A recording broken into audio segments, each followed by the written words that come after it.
My dog attacked my stalker after he broke into my house. Now my sister-in-law says my dog is too dangerous to be around my niece. Feel like I'm going crazy. This is kind of a complicated story, but I'll just get into it. I used to be in this controlling, kind of abusive relationship. When I finally broke it off a year ago, my ex started showing up places, trying to get me to take him back. Eventually, it developed into full-on stalking. He would show up at my work, and took to just waiting outside of it after he was banned, leave notes on my car when I was at the grocery store, leave all kinds of flowers outside my house, and then stick angry notes on my door after he saw me throw them in the trash, wrote me all kinds of weird, obsessive emails and letters. I've had to change my phone number 3 times. The behavior escalated over time, and got scarier and more threatening. In one instance, he started a small fire in my driveway, but the police couldn't get enough evidence connecting him to it. It was after that instance that I put cameras in my yard. I previously only had them pointing at my doors. I was horrified to learn that the police couldn't do crap about any of this until my stalker actually was caught doing something illegal, like breaking into my house, at which point, I might already be not alive. I decided I wasn't spending the rest of my life waiting for the other shoe to drop, so I got a weapon and a concealed carry permit, took some self-defense courses, and started doing strength training. I also looked into getting an attack dog, but after all the money I'd sunk into my other methods of protection, they were prohibitively expensive, so I went to my local animal shelter and got the scariest, meanest-looking dog I could find. This is where Thor comes in. He's a 100-pound American bulldog, looks like he'd rip your throat out on sight, but is basically a gigantic teddy bear. He loves every person he's ever met, is incredibly sweet and gentle with my 4-year-old niece, enjoys other animals, and even loves the mailman. I just kind of accepted that he probably wouldn't do anything to protect me from my stalker, but it didn't matter that much because having such a huge dog made me so much more confident. I brought Thor everywhere I could, and was working on getting him trained enough to be an emotional support animal, so I could bring him inside places with me. I absolutely would not do this until he was trained well enough to not disrupt a regular service dog. Last month, I woke up in the middle of the night to Thor whining. I was groggy and thought he had to go to the bathroom, so I got out of bed and opened the door. At that point, my house alarm went off, and pretty soon after that, I was face to face with my stalker. I started screaming and went to run for my weapon. Before I could do anything though, Thor ran across the room in full attack mode. The memory is really blurry for me, but there was blood all over my living room, and I remember my stalker was eventually able to escape, at which point Thor chased him outside and then came back to me.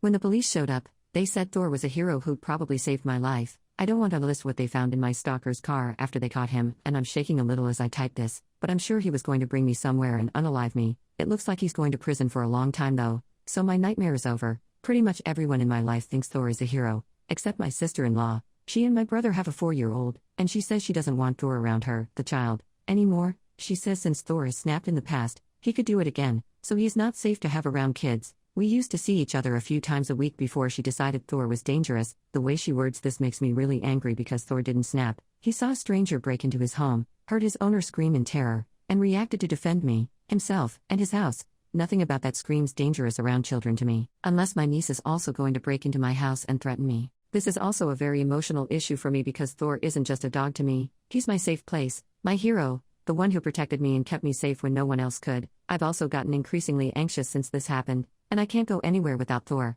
I barely leave my house, pay to pick up my groceries from the store instead of going in because I know Thor isn't allowed inside, and all my friends know that if Thor isn't welcome in their house, I'm not coming either. Although they're perfectly welcome to come hang out at my house instead, I'm really going through it, and am working with a therapist to overcome this. Luckily my office is still fully remote, but I need to be able to go back to work once we're in person again. But I really need my brother and sister-in-law's support. I think my sister-in-law thinks I'm just pouting, and that's why I won't just leave the dog home and can come over without him. I don't know how to explain to them that the fear hasn't stopped just because my stalker is in jail. It's actually a lot worse than it was before. I've already suggested they come over and I crate Thor, but that wasn't good enough for her. What can I do to make her understand the situation better? Update: my dog attacked my stalker after he broke into my house. Now my sister-in-law says my dog is too dangerous to be around my niece. Feel like I'm going crazy.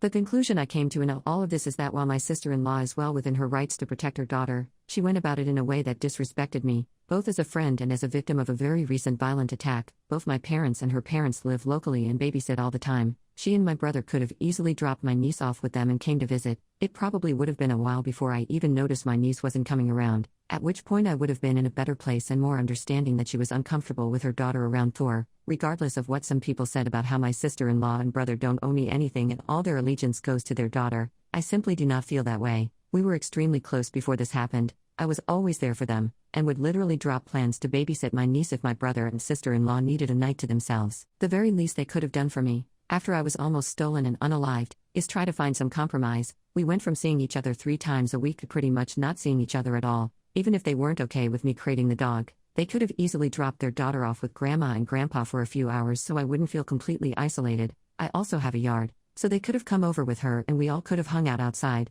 while Thor stayed inside. I've been upset about this for a while, but wasn't sure if I was right to be upset until so many people echoed that sentiment, so I appreciate it.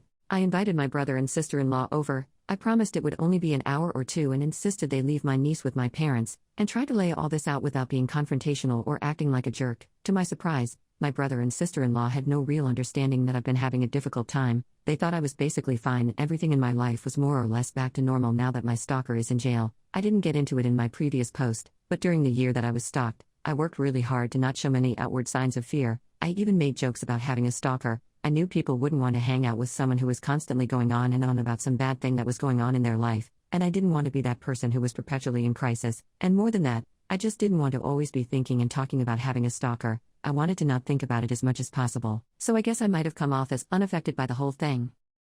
I'm not sure if I totally buy that they didn't know I was going through something traumatic and that it was taking a huge toll on my mental state. I mean, I got a gun and paid for tactical training. I bought a home security system. I got active in self-defense classes and strength training, things that I previously had no interest in. Even if I wasn't walking around telling everyone how scared I was, I think anyone would have been able to tell. Plus, who just brushes off having their house broken into in the middle of the night? It seems crazy and they don't seem so emotionally unintelligent that they'd think that. But both my brother and sister-in-law did apologize for being insensitive, and when I pressed my sister-in-law on why creating the dog isn't good enough, she eventually relented and said that it would be fine. It probably helped that the entire time they were over, Thor was asleep and loudly snoring in his crate.